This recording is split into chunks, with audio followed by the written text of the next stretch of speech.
নমস্কার। ঠাকুর শ্রী শ্রী রামকৃষ্ণ পরমহংসদেব এবং মা শারদার চরণে আমার সশ্রদ্ধ প্রণাম জানিয়ে ভিডিওটা শুরু করছি। পৃথিবীতে মানুষের জন্ম শ্রেষ্ঠ জন্ম, কিন্তু তা সত্ত্বেও মানুষের মতো অসুখী এই পৃথিবীতে কেউ নেই।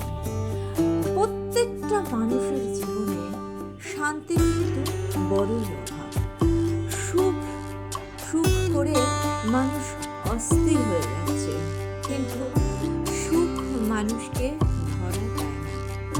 অন্যান্য প্রাণীর মধ্যে সুখ দুঃখের অনুভূতিও কম, অস্থিরতাও কম, তাই সমস্ত পরিস্থিতির সঙ্গে তারা মানিয়ে নেয়। তাদের জীবনে দুঃখের অনুভূতির অস্তিত্ব, তাই দুঃখটাও কম থাকে। মানুষের জীবনে সুখ নামক বস্তুটাই মরিচিকা, কারণ মানুষ নিজেই জানে না সুখের সংজ্ঞা। কোনো মানুষকে কি আপনি বলতে শুনেছেন যে হ্যাঁ আমি সুখী? পাবেন না, সহজে পাবেন না।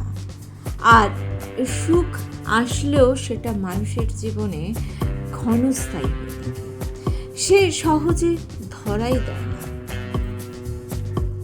যার ফলে মানুষের জীবনে সুখের থেকে দুঃখটাই বেশি। দুঃখ মানুষের চিরসাথী। যার অর্থ নেই সেও দুঃখী, যার অর্থ প্রতিপত্তি যশ খ্যাতি সব আছে, কিন্তু দিনের শেষে তাকে জিজ্ঞাসা করে দেখবেন সেও দুঃখী। প্রত্যেকটা মানুষই দুঃখী, শুধুমাত্র দুঃখের প্রকারভেদ আলাদা। দারিদ্রতা দূর করার জন্য লড়াই করা যায়, কিন্তু মনের দুঃখ আপনি কিভাবে দূর করবেন? দুঃখ রূপ বদল করে এক এক সময় এক এক রূপে আপনার সামনে দেখা দেয়। জীবনের সব দুঃখ দূর করে সুখের ঠিকানা লাভের উপায় কি, সেই নিয়ে আজকের ভিডিও। জীবনের সব দুঃখকে দূর করার একমাত্র উপায় ব্রহ্ম দর্শন করা, কারণ অনন্ত সময় ধরে সমস্ত স্থানেই তিনি আছেন। তিনি আছেন আপনার সন্তানের মধ্যে, তিনি আছেন আপনার আত্মীয়, আপনার পরিজন, আপনার বন্ধুদের মধ্যে। আপনার ভালো সময়ও যেমন তিনি আপনার সঙ্গে আছেন, আপনার খারাপ সময়ও তিনি কিন্তু আপনার সঙ্গে আছেন। জীবনে যেমন তিনি আছেন, কারণ তার ইচ্ছা ছাড়া জন্ম মৃত্যু কোনটাই শেষে মা শারদা দেবীর বিশেষ অনুভূতির কথা মা বলছেন। তিনি দেখেছিলেন একটি পিঁপড়ে যাচ্ছে, মায়ের এক ভক্ত তাকে মারতে গেলে মা দেখেছিলেন সেটি পিঁপড়ে না, সেটি ঠাকুর। মা পিঁপড়ের মধ্যে ঠাকুরকে দেখেছিলেন, আর তখন তিনি অস্থির হয়ে বলেছিলেন, ওরে পিঁপড়েটাকে তোরা মারিস না। মা উপলব্ধি করেছিলেন সত্যি তো সবই তো জীবই তো ঠাকুরের সৃষ্টি, সবই রামকৃষ্ণময়, ঠাকুর সবেতেই আছেন। তিনি বলেছিলেন সবের মধ্যে ঠাকুরকে দেখতে পাবে, প্রাণের মধ্যেও ঠাকুরকে দেখতে পাবে, পুরাণ মধ্যেও ঠাকুরকে দেখতে পাবে। ঠাকুর ছাড়া আর কিছুই নেই, সবেতেই তিনি আছেন। সুখ ও দুঃখ দুটোই অনুভূতির বিষয়, আন্তরিক। আপনার এই অনুভূতির ভার বাহ্যিক বিষয়ের উপর ছেড়ে না দিলে আপনি থাকবেন পুরোপুরি সুখী। পরিস্থিতি যতই খারাপ হোক না কেন, আপনার যদি দুঃখের অনুভূতিটাই না থাকে, তাহলে আপনি দুঃখী হবেন কিভাবে? আপনার চারপাশে যাই হোক না কেন, আপনি মনে মনে বিশ্বাস করুন ঠাকুরের ইচ্ছেতেই সব হচ্ছে। আপনার মনে যদি এই বিশ্বাস থাকে, তাহলে আপনি আপনার বিশ্বাসকে ঠিক জয় করতে পারবেন।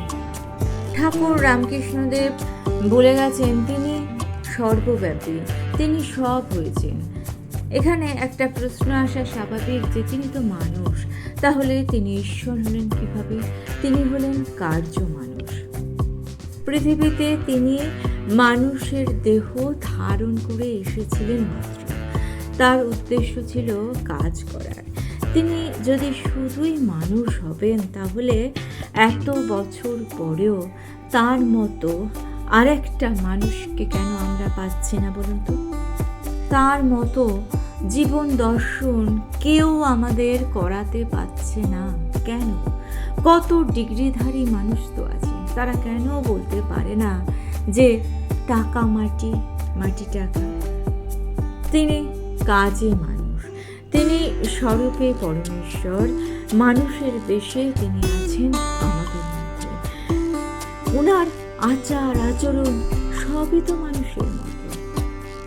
কেন বলুন তো ওনার আচার আচরণ সমস্ত কিছু মানুষের মতো? কারণ একজন মানুষ সবসময় একজন মানুষকে অনুসরণ করে।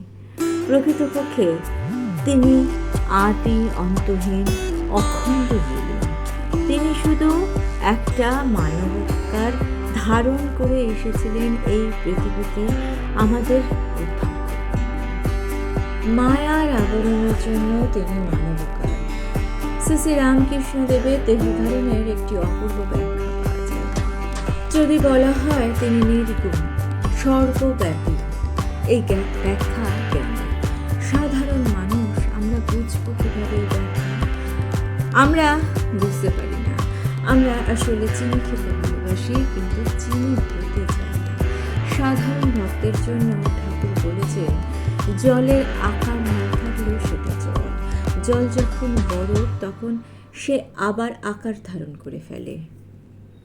আবার জ্ঞান সূর্য যখন ওঠে তখন বরফ গলে সব জল হয়ে যায়। আবার ঠাকুর এও বলেছেন, যেখানে বরফ গলে না সেখানে চলে নিত্য লীলা খেলা। কিন্তু জীবনের এই ব্যাখ্যা জানা আর এ কথাকে মেনে নেওয়া তো এক কথা নয়। মেনে নেওয়ার জন্য প্রয়োজন ভক্তি, বিশ্বাস ও ভালোবাসা। 16 আনা মন প্রাণ ঢেলে তাকে ভালোবাসতে হবে, তাকে পূর্ণভাবে উপলব্ধি করতে হবে। তাকে পূর্ণভাবে পাওয়ার অর্থ হলো তাকে সাকার, নিরাকার, অসীম, সর্বব্যাপী বলে উপলব্ধি করা। কারণ ঠাকুর এক আশ্চর্য মানুষ। তিনি জ্ঞানের আধার, তিনি সকল সত্যের সত্য, তিনি সৃষ্টির সর্বত্র ব্যক্ত, তিনি চিরন্তন, সব জীবের মধ্যে তিনি আছেন। তিনি আপন মায়ার ছলে বহু হয়ে রয়েছেন। জীব জগতের মধ্যে ভিন্ন ভিন্নভাবে তিনি রয়েছেন। তিনি বহুরূপী। তাই জটিল শাস্ত্র কথায় না গিয়ে তার পায়ে নিজেকে সমর্পিত করুন। প্রত্যেকটা প্রাণীর মধ্যে তার অস্তিত্ব অনুভব করুন। কোনো প্রাণীর ক্ষতি করবেন না। মনে রাখবেন, এই পৃথিবীতে প্রত্যেকটা প্রাণীর সমান অধিকার। প্রত্যেকটা প্রাণীর মধ্যে ঈশ্বর বিরাজ করছেন। অবলা প্রাণীগুলোর ক্ষতি করলে তার জবাব কিন্তু আপনাকে এই জীবনেই দিতে হবে। তাই তো মা বলেছেন, 10 জনকে খেতে দিতে হবে না, 1 জনকে খেতে দিলেই হবে। ভগবানের সামনে ধূপ দীপ জ্বালিয়ে নানা রকম উপচার দিয়ে পুজো করার থেকে যদি একটি অভুক্ত প্রাণীর খিদে মেটান, সেখানেই দেখবেন ভগবান স্বয়ং এসে আপনার পুজো গ্রহণ করছেন। দুঃখ আপনাকে স্পর্শ করতে পারবে না।